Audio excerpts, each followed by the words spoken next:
Welcome to another episode of Purpose Today. I'm your host, Dr. April Dobson, and I'm very excited to have a very special guest with us today, Maxine Goldberg. Maxine is a published author and owner of Maxx LLC. You don't want to go anywhere. Stay right there for this power-packed episode. We're going to talk about how you can have talents and gifts that don't go wasted, and you can pivot to align with your purpose professionally and in business efforts. Don't go anywhere. We'll be right back after this sponsorship message.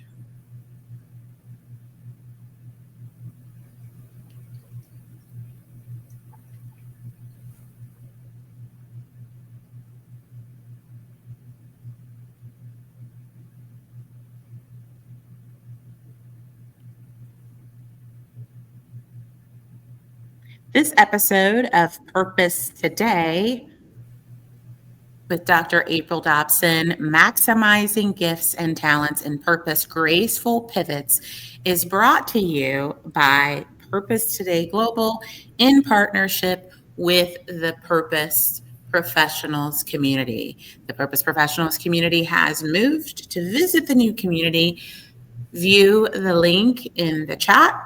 If you're interested in joining the Purpose Today Global mailing list, visit purposetoday.com.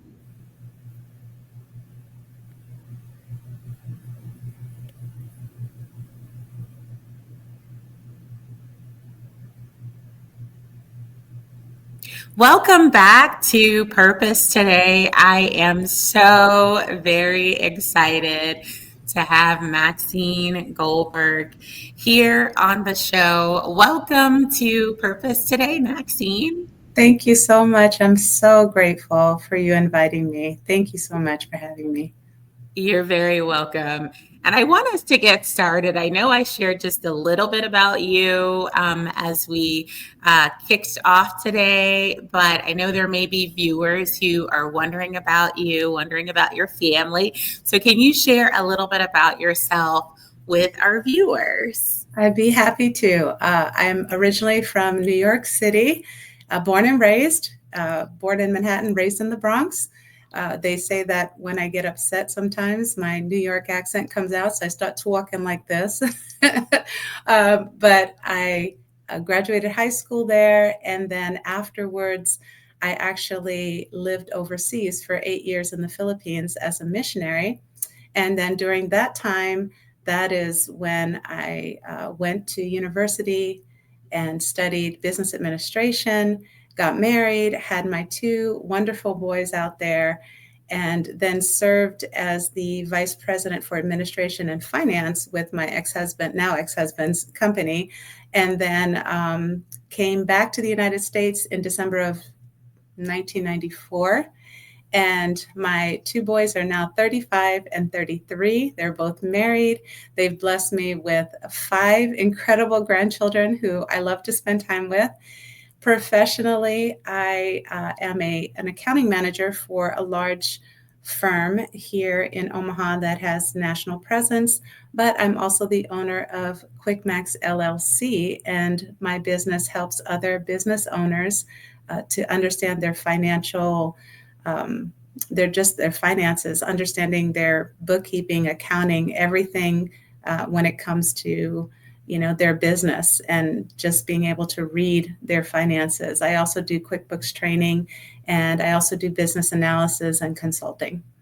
That's awesome. Thank you so much, Maxine, for sharing about yourself and your family. That is wonderful that you have two beautiful sons and have grandchildren. And so that's wonderful. Thank you so much for sharing that. Now, I do know that you've had an interesting journey, and you told us a little bit about your time overseas, Yeah. but you had an interesting journey that inspired you to make a shift and make a pivot professionally. So can you share insight with our viewers regarding your experience?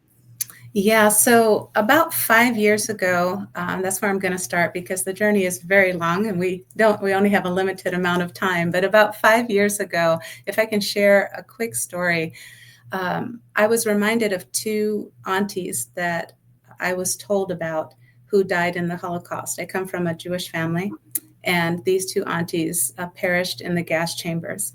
And it was very strange because at the time I was in a job that I didn't like anymore. It was very painful. I was in a very painful marriage at the time as well, a lot of abuse going on. And I could kind of hear what I believe to be God's voice asking me, Maxine, how did your aunties die? And I thought, well, what a stupid question. What do you mean, how did they die? They died in the gas chamber. And then I kept hearing the question over and over. No, how did they die? Why did they die? How did they die? Why did I paused and I thought, okay, if the question keeps coming to my mind, there must be something I need to think about. And as I thought about it, I thought, well, beside probably being malnourished, their bodies were healthy. But when they went into this chamber, something changed. And in the chamber, they ended up dying, not because their bodies were not healthy, but because they entered a toxic environment. Wow. And the next question in my mind was, where are you? Are you in a chamber? And I thought to myself, well, they died instantly. But I think so many times we keep entering into toxic environments that maybe don't kill us all at one time, but there's so much toxicity that we start to ingest it or absorb it over a long period of time, and it still is capable of killing us. And that's where I was. And that was my real pivot point, because that's the point 5 years ago that I realized if I don't make a shift, I'm going to die. And I knew that personally, I knew that professionally. But it took another 2 years before I could actually make the pivot, which I guess we'll talk about a little bit more then. But that's the time that I really realized that if I don't do something now, I'm going to lose myself. And I didn't know if that meant spiritually die, emotionally die, and physically die. But I knew that that's the path I was headed on, and I needed to make a change. Wow, you said so many things that we could definitely, unpack. And you talked about having just the revelation of the toxicity. And I think that sometimes, and I know one of the things we're talking about today is gracefully pivoting. Yeah. And you shared that there was still some time, before you made a pivot. And one of the things that you said is that you made a decision. Yes. And I think before we can ever pivot from anything in life, be it a career, be it, in any type of pivot, whatever it is, right? A relocation, anything, we have to make a decision. So it sounds like you had this revelation that helped you, to make the decision. So I want us to talk about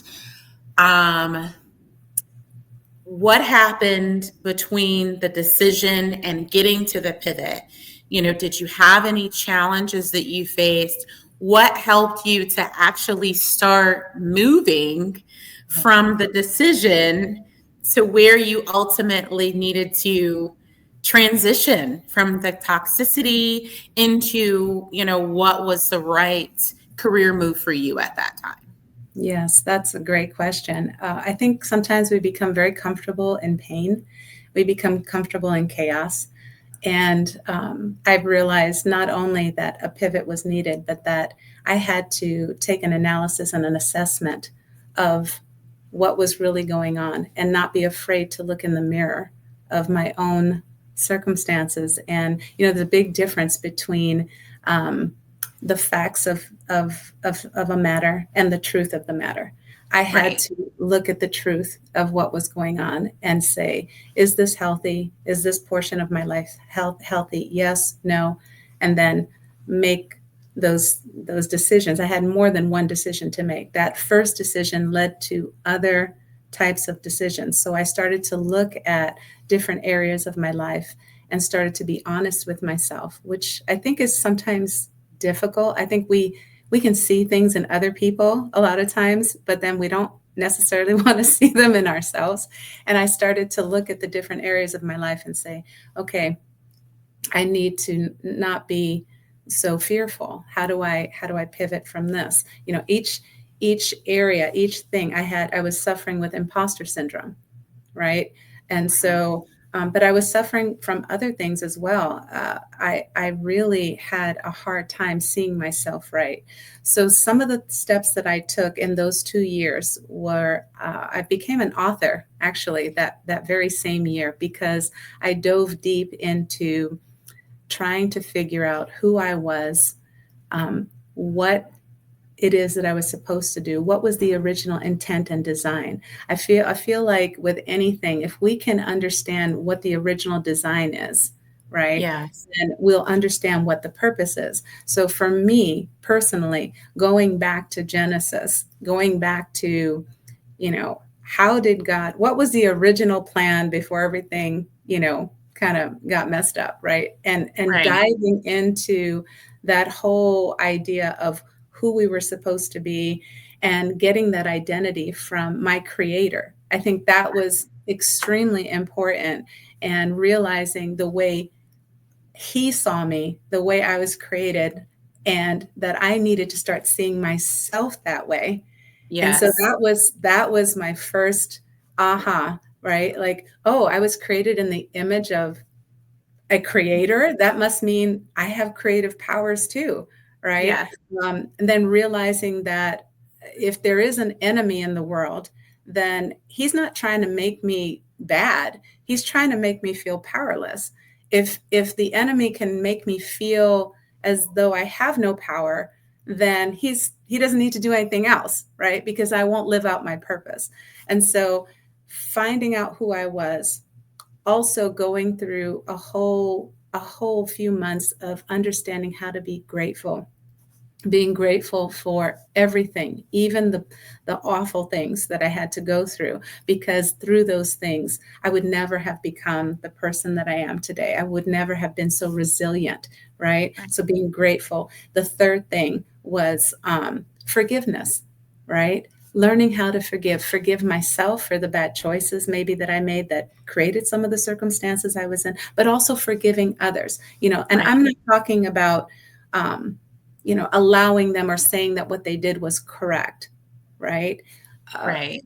I could even hate what they did as long as I didn't hate them, right? There was Right. a huge, huge difference. So that process of forgiveness and then learning to love myself, right? It always amazes me. There's a Bible scripture that says, love your neighbor as you love yourself. It's like, but Yes. if I don't know how to love myself, You I'm not can't going to love be able yourself. to love anybody else, Correct. and then pursuing purpose. So it was this step by step thing in those 2 years, writing a book, and all the things I wrote in the book, I believed them, but I wasn't quite living it out yet. So it's almost like I was writing it to myself, whether no one else Wow. believed it or not, right? I had to keep reading my own book so that I Yeah. could stay on this path that finally led me to saying, you know what?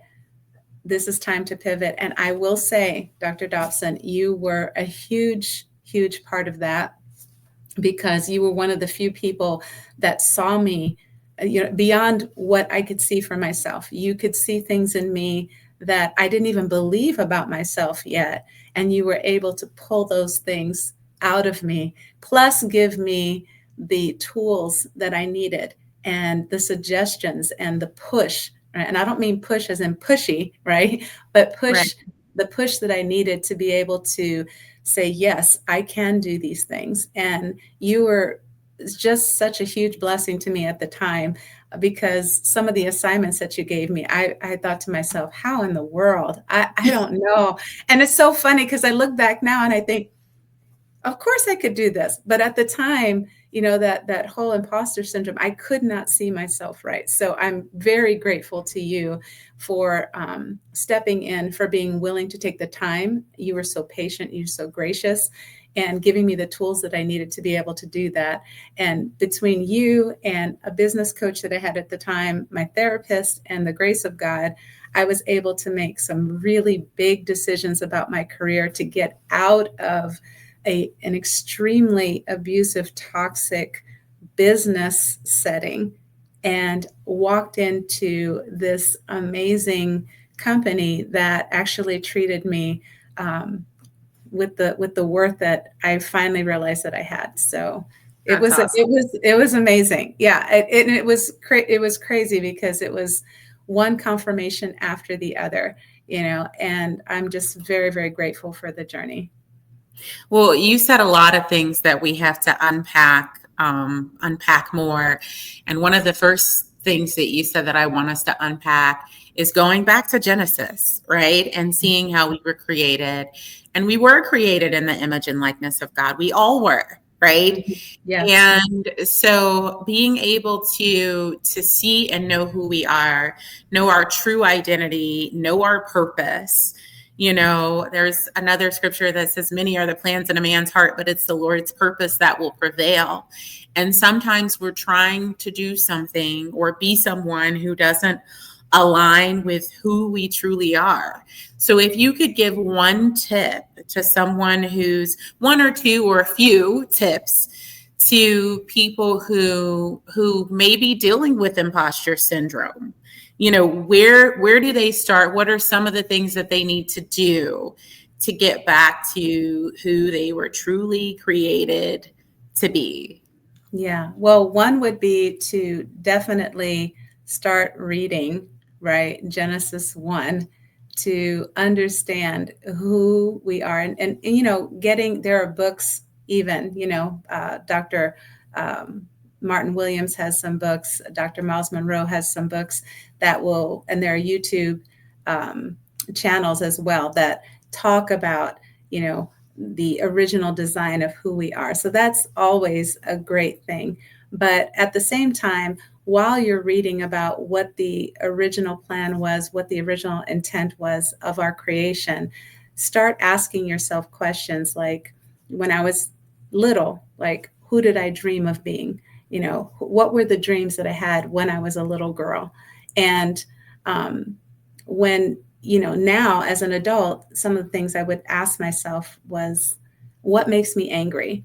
Like, when I see something, what makes me really, really angry? And the things that made me angry were signs of things that I was actually called to, but I didn't realize it. The reason it made me so angry is because I was called to solve a problem in that area, in that arena, right? So I think those things, reading, making sure that you are reading things that help you understand who you were actually created to be.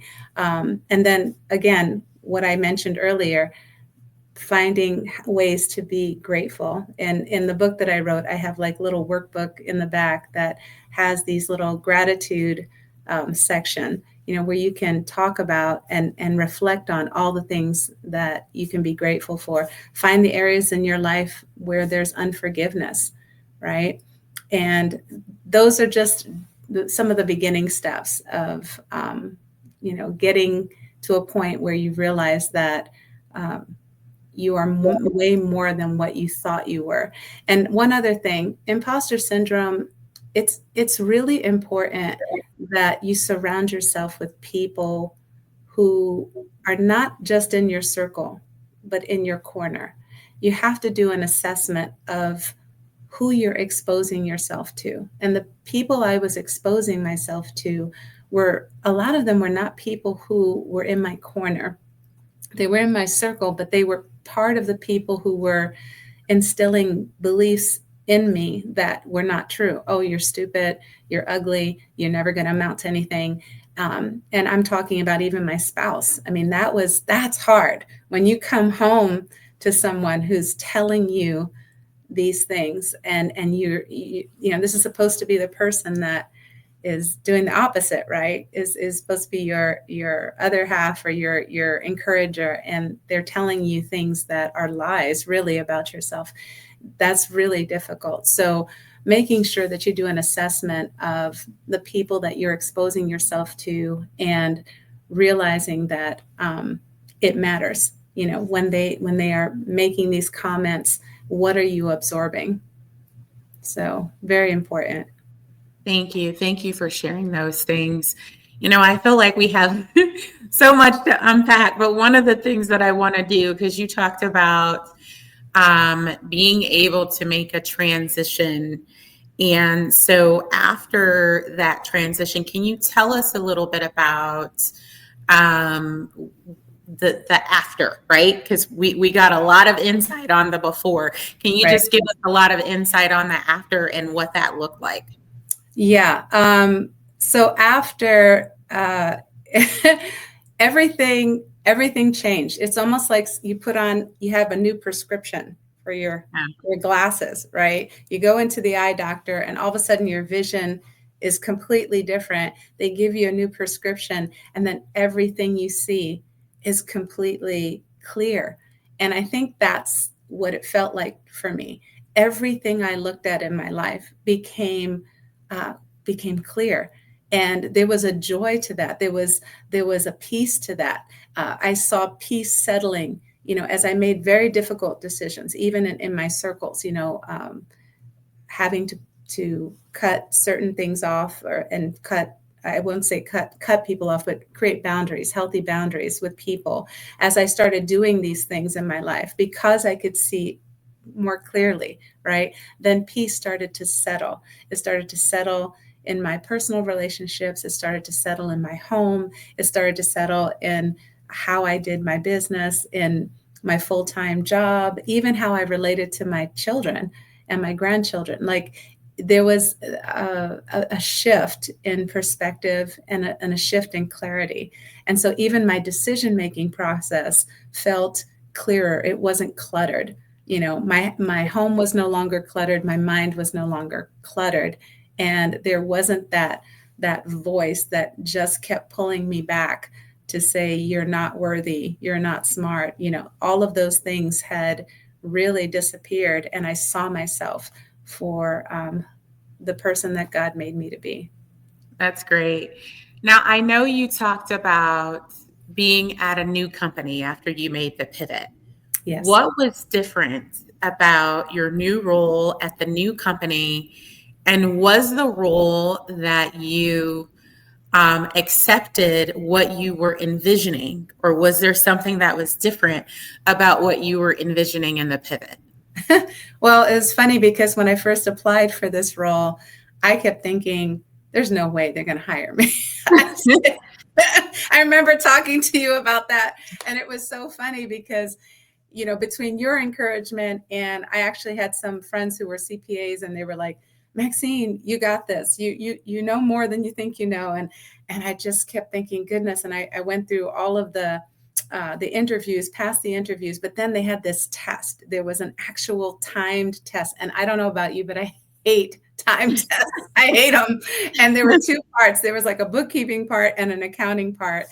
And to my surprise, I got like a 99 on the bookkeeping part and like a 90 on the accounting part. And I kept thinking, what is this? But that was like the affirmation and the encouragement that I needed to be like, oh, duh, I'm actually pretty good at this stuff. I can be an accounting manager. I know it sounds crazy now, but so I had a confidence that I did not have at my old jobs. That's number one, because of that crazy tests that I didn't want to take, right? It was like proof that I actually knew more than what I thought I knew. And then I had my boss and the people above him, they were just super, super encouraging. It was a completely different environment. You actually had a voice. You had I was like, what is this? I can actually talk without being shut down, And it was really I don't know, it was like a revelation to me that even though it was corporate America, they had such a great subculture that they valued intellectual capital. They valued execution. They valued things like speaking up, and having a backbone. They actually valued these things. Whereas in my former job, that was, you didn't have a voice. It was like, shut up, you do what, if we say jump, you say how high. And it was, that was probably the end, beginning and end of it. But at this new job, it was just such a wonderful opportunity too, to learn. I realized also how much, how behind I was as far as technology and, learning different programs and even jargon, corporate jargon. And quickly, like within 6 months, I was able to obtain more knowledge at this job than I had for 15 years, 16 years at my other job. So that was the biggest difference. Yeah. Thank you. And I understand in your new role, you were able to also advise.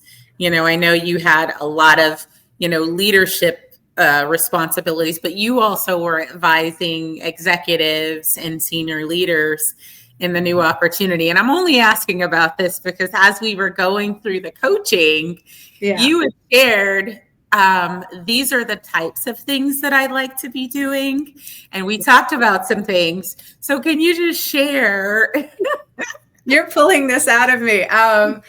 Okay. So my big dream was never to become an accounting manager. I never even liked numbers that much. And when I was in school, but that's kind of where I was pushed into, my first husband, unfortunately, I wanted to take creative writing and music. And he was like, what the heck are you going to do with that? And he pushed me into business administration. But my real dream, really down inside, I wanted to become an executive coach because I felt like I had been through so much, and I understand the work-life balance really, really well. And I felt like I had so much to give, and I have so much empathy for people and so much love for people. Like I wanted to be able to show leaders, like, here's the way that you can lead and still not lose yourself. You don't have to become a robot. You don't have to become hardened, Anyway, that was the big dream, becoming an executive coach.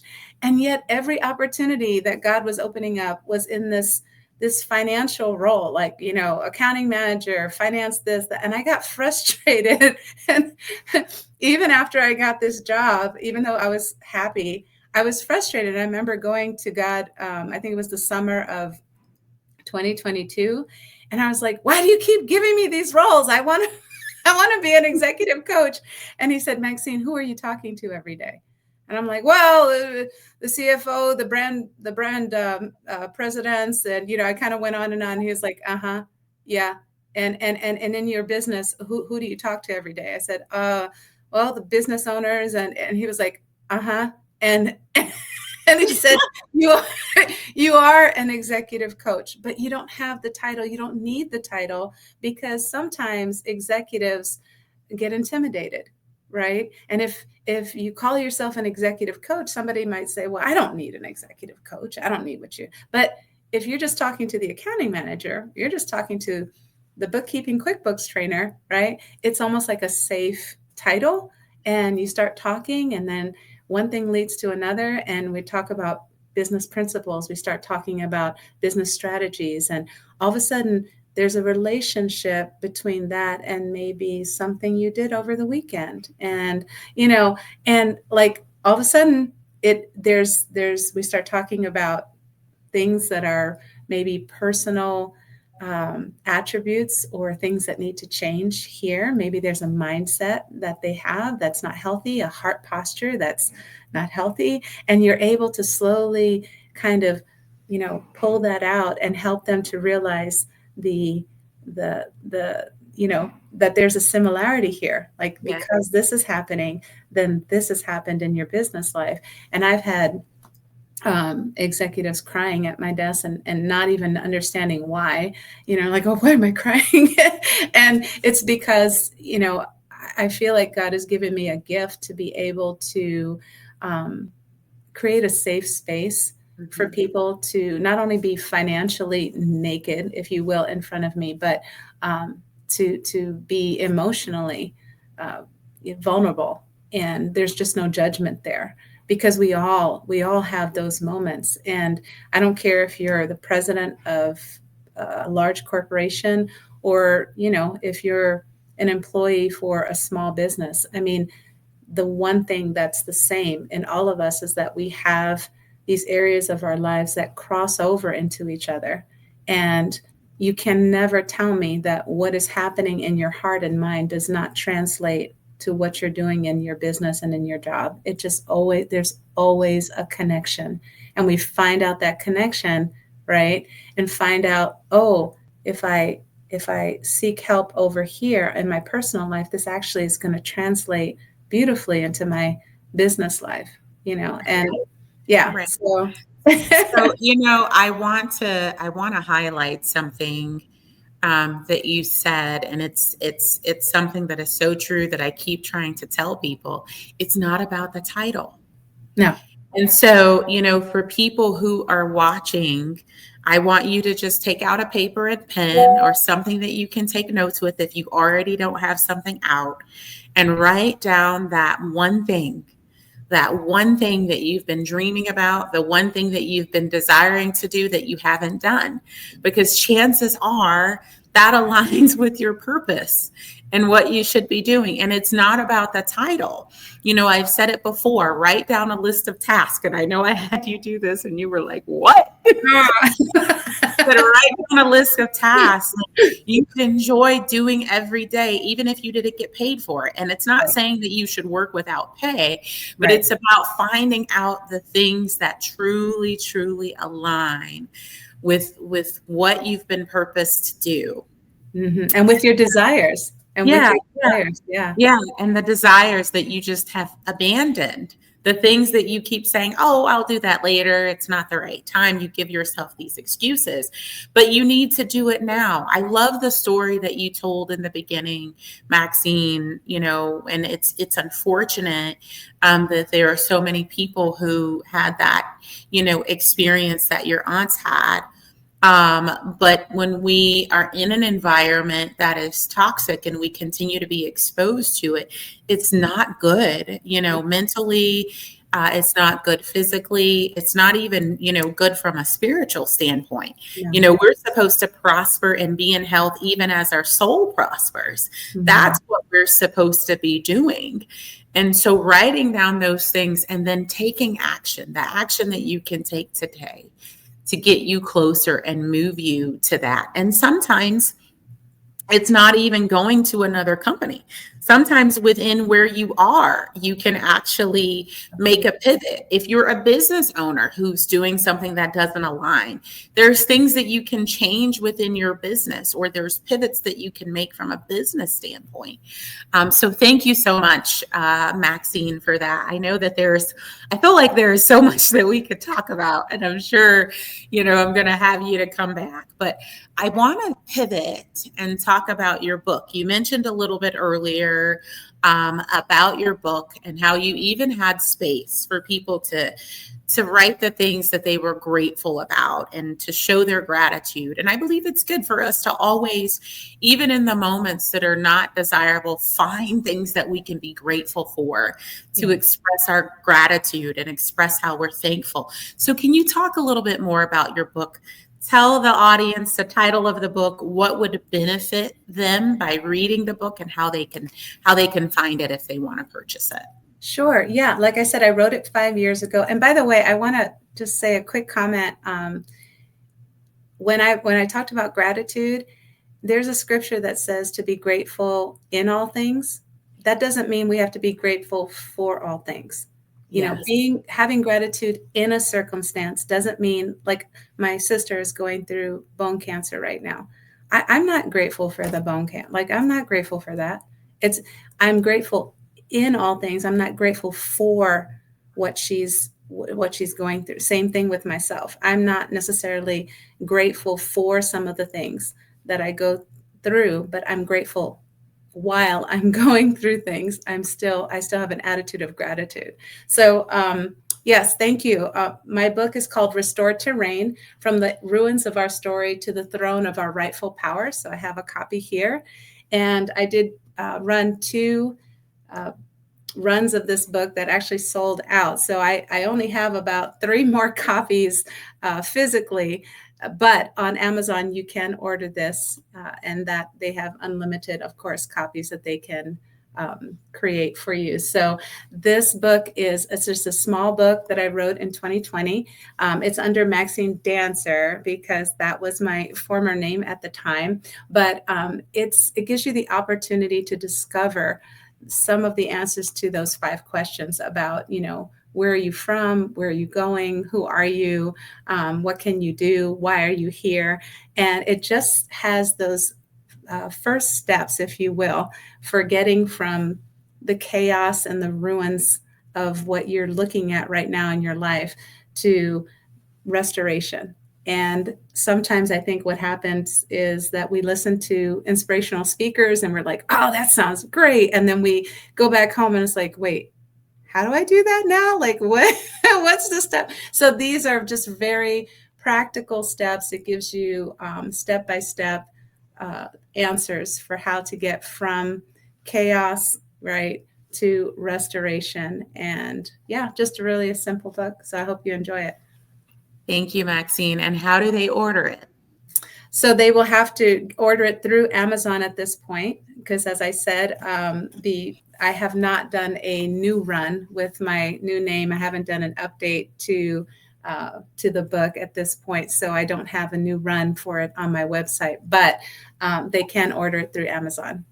Thank you. Thank you so much. You're welcome. And we talked a little bit about Maxx LLC earlier, and I know you've helped countless entrepreneurs and leaders, organizational leaders, to ensure that their business and their companies remain compliant, that they identify different cost savings, and that they have successful bookkeeping. So can you share more with our audience on Maxx LLC and how you help clients and leaders? Yes, I'd be happy to. Well, I've got a couple of friends who identify themselves as professional disruptors, right? They come into businesses and they shake things up and they figure like, oh, you got to change this, you got to do that. I'm not that person. If I had to classify myself, I would say I'm a professional stabilizer. So once a disruptor comes in and shakes everything up, well, if you keep shaking stuff up, it'll just become chaos, right? You need someone to come in there and stabilize it. And so that is kind of my role. And what I love about what I do is that I get to create those aha moments for business owners. And they're not always pretty, right? They're not always pretty. However, I love what I do because I'm able to help business owners see, like if they already have an established business, for example, right? I can come in, I can do an analysis, I can show them, where their books maybe have some errors or where we need to fix something, and then how to do it, right? We clean it all up and then get them moving and on their way. And it's really, really exciting when they start saying, oh, I can actually use the information. If I'm doing it correctly, I can use that information to make big business decisions, better business decisions for my future. So that's really exciting. For business owners who are just starting, maybe they just opened a business and they don't even know, like, what is a balance sheet? What is a profit and loss? I don't even know what that means, all these technical terms. And sometimes they think, well, I don't need to know that. I'll just let my CPA do it. No, right? Your CPA, we love CPAs, we need CPAs, but their function is to file your taxes. They're not there to help train you to understand your books.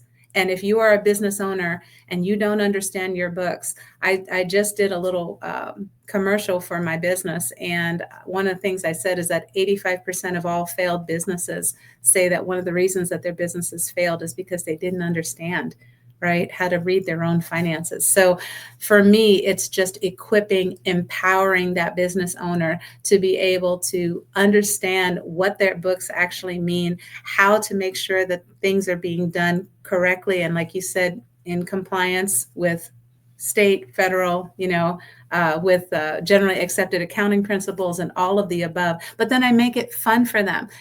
Who likes accounting and bookkeeping? Like nobody, right? Nobody got into business except if they're accountants or bookkeepers. Nobody got in business because they love that side of it, but it is that side of it that could bring them to their knees and ultimately take their business out, right? And it's my job to be able to help you understand that side of your business in a fun way. I make sure I do it so that I'm using analogies that you will understand. I break it down and I make it fun. And because of that, then they're able to actually get their business moving and be able to grow their business and scale their business and be able to understand it. And I feel great because I feel like I'm the quiet, unseen person behind these successful businesses. And I just I get to kind of like fade off into the sunset, right? While they're like, it's kind of like teaching your child to ride a bike, right? You teach them to ride and then they're off and then you're like, yay, okay, bye-bye. Just call me if you fall down and hurt your knee, and you kind of fade off into the sunset. But I feel like, I get to have a part of that successful business, even if it's not broadcast. Like it's really fun. Yeah, it's fun. That's good. So if someone's watching and, they're a leader in their organization, they're a business owner, and they want to start the process and inquire more about Quick Maxx LLC services, where would they start? They would absolutely start with my website, which is quickmaxx.biz. So Quick Maxx has 2 X's, .biz, B-I-Z, and just register for a free 30-minute consultation. I make sure that everybody does that free consultation, 1, to see what it is that the business owner really needs, 2, to make sure that I'm the person that can actually help them, right? And 3, to just find out what it is that they're passionate about, because it may be that, what they need is maybe not something that I offer, but I might know somebody that can help them. So yeah, that's all they need to do. That's great. Now, I know that, we talked about a lot of things today, and it's been such a joy talking with you today. Thank you again for being a guest on Purpose today. Is there anything else about you, about Quick Maxx LLC, your book, or anything else that we haven't talked about that you would like to share with our viewers today? Yeah, I think if I had to say anything, I would say, I really believe in divine appointments, and that might sound kind of corny, but if you're watching today and you just happen to be listening to this, then this was for you. And I just want to encourage you, because when you have limiting beliefs about yourself, that really interferes with the alignment of your purpose.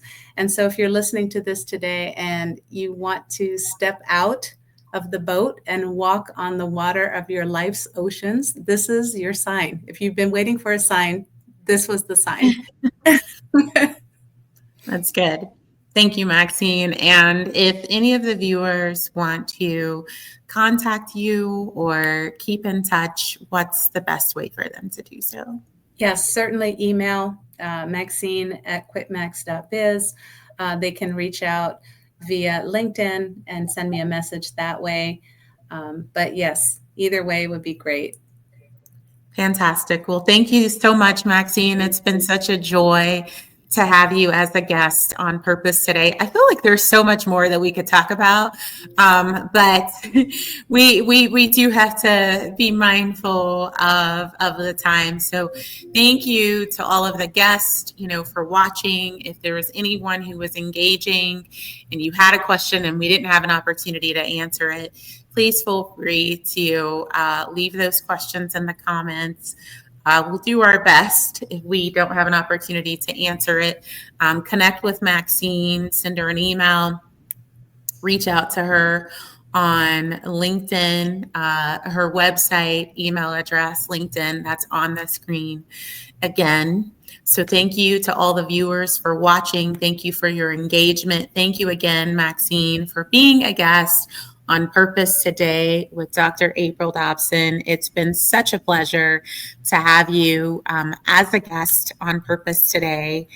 Stay tuned for another episode of Purpose today. If you haven't subscribed, hit that subscribe button. If there's anything that was valuable for you today on today's show, just drop it in the chat. Drop what you appreciated about today's episode and hit the subscribe button. That way you get the notifications of any future episodes. And until our next episode of Purpose Today, stay purposed today and every day. And thank you so much again for viewing Purpose Today. And Maxine will chat backstage. Okay. Thank you. And thank you again for all of our viewers for watching.